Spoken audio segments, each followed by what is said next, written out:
Welcome back, historians. Justin here. In previous lessons, you learned all about the region of Mesopotamia, as well as two early civilizations that lived there, Sumer and Akkadian. But neither of those had one of the 7 wonders of the ancient world, or a tower that stretched up to the heavens.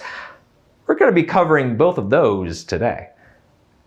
You might also remember that Sumer was mostly a grouping of city-states, each with a common writing system and religious beliefs, but each city-state did maintain its own culture and language.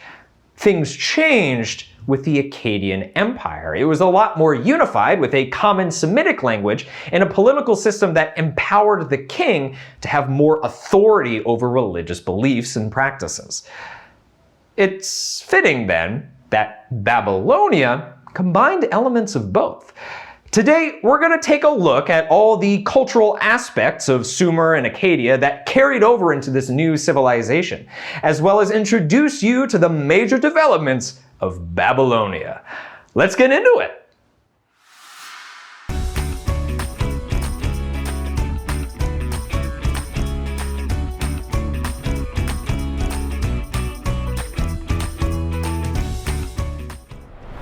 Our objectives today are to explain the emergence of Babylonia as a powerful empire, describe their primary accomplishments, including advancements in astronomy, mathematics, architecture, and law, and finally, describe the impact of Babylonia on the surrounding region and the development of later civilizations.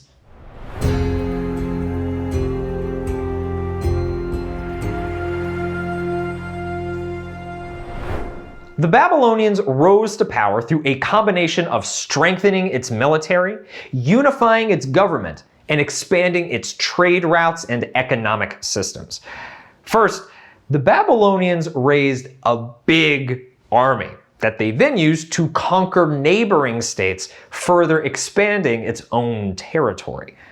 Then, they maintained Akkadian's practice of having one strong, unified central government, with one ruler that had absolute power over everything in the empire.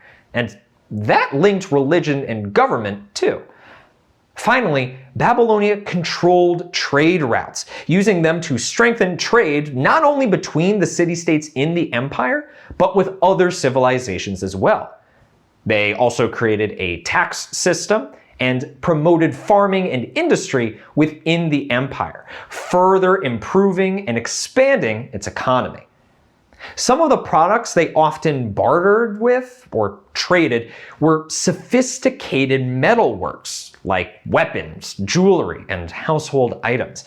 The Babylonians made these out of a variety of different metals like iron, gold, and bronze, creating products with intricate designs and engravings that were perfectly representative of the Bronze Age.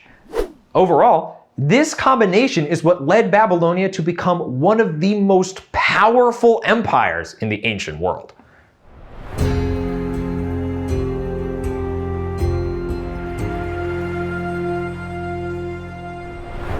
Babylonian religion was mostly comprised of Akkadian gods and goddesses, which, as you might remember, had been based on Sumerian deities, such as Anu, chief deity and god of the heavens.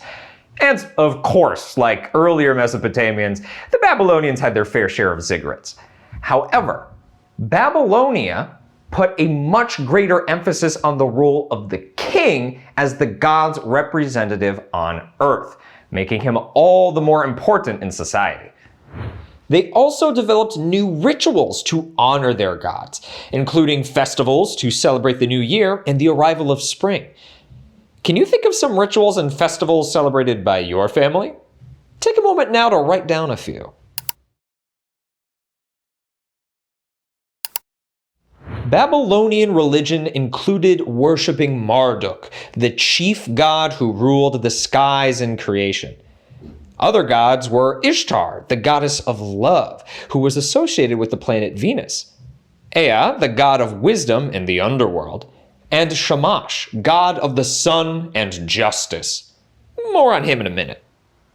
You might have already guessed this, but many future civilizations would have religious beliefs and practices that mimicked the Babylonians.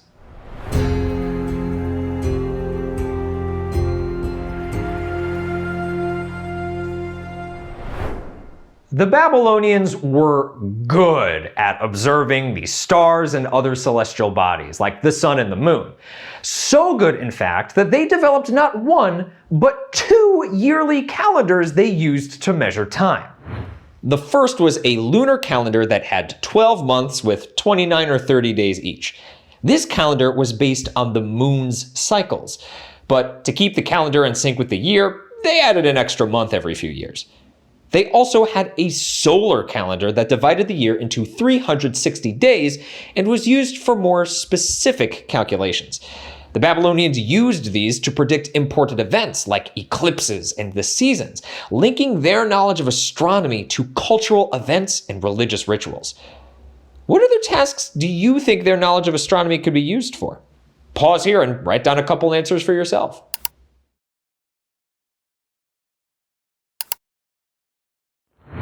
The Babylonians used astronomy to help them figure out the best time to plant and harvest crops. They also used the stars for navigation.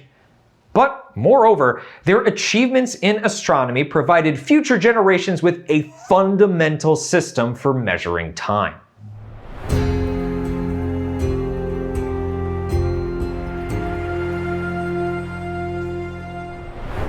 The Babylonians were advanced enough to come up with a system for measuring time, but they were also smart enough to create a number of other mathematical advancements too, and they recorded them on tablets.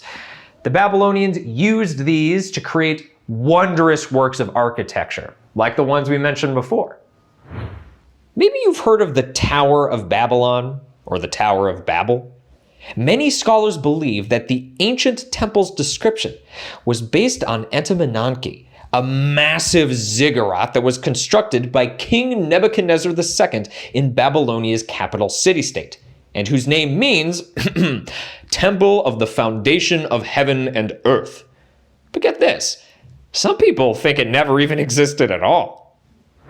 Knowledge of math and science also contributed greatly to the construction of the Hanging Gardens, also in Babylon. Now known as one of the 7 wonders of the ancient world, it was a series of tiered gardens built alongside a palace. It was filled with a variety of trees, shrubs, flowers, and vines, but again, some scholars question its very existence. The name Babylon means city of the gods. Pause here for a moment to reflect. Why do you think a wondrous tower and an architecturally stunning garden with exotic plants from different lands were featured in such a city?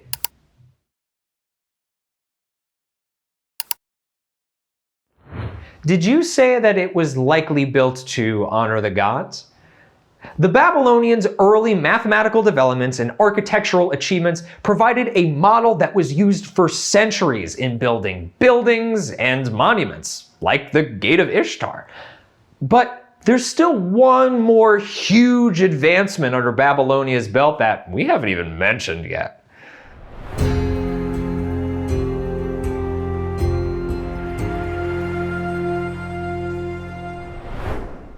Have you ever heard of the expression, an eye for an eye? You ever wonder where that came from? It's actually part of ancient Babylonian law, the concept that a punishment should fit the crime. A Babylonian king named Hammurabi developed a code of laws that was split into different sections. It included laws on social issues like family, divorce, and inheritance, as well as laws on crimes like theft, assault, and kidnapping. King Hammurabi claimed that these 282 laws were given to him by Shamash, god of justice. Told you we'd hear more about him. Hammurabi's code set forth specific and often harsh punishments for those found guilty of crimes. For example, one law states, if a man has blinded the eye of a member of the property-owning class, his eye will be blinded. What do you think about that? Pause here to write down your thoughts.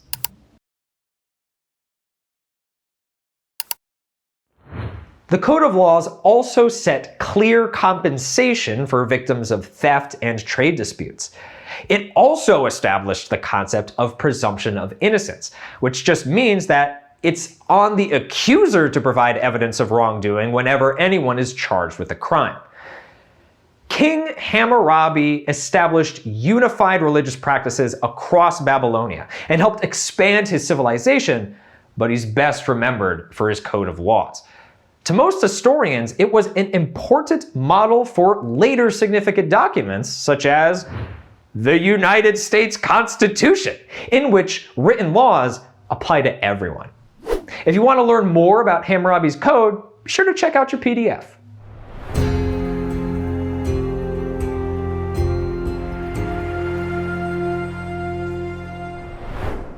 The ancient civilization of Babylonia rose to power through a combination of strengthening its military, unifying its government, and expanding its trade routes and economic systems. Babylonia maintained certain aspects from the previous civilizations of Sumer and Akkadian, like writing, language, and political structure, but it also modified certain cultural traits, like religious beliefs and practices, and then spread those throughout its empire. Babylonia also had many important achievements, like creating lunar and solar calendars, making accomplishments in math, and constructing architectural marvels like the Tower of Babylon and the Hanging Gardens. But perhaps Babylonia's most notable accomplishment was its Code of Laws developed by King Hammurabi. All in all, these achievements formed a strong basis for other civilizations in the region and around the world. Next time, we're going to do a little traveling and learn about a different ancient civilization, one that you might have actually heard of before. Until next time, historians, keep uncovering the past, looking towards the future, and of course remember to always be clever. Hey.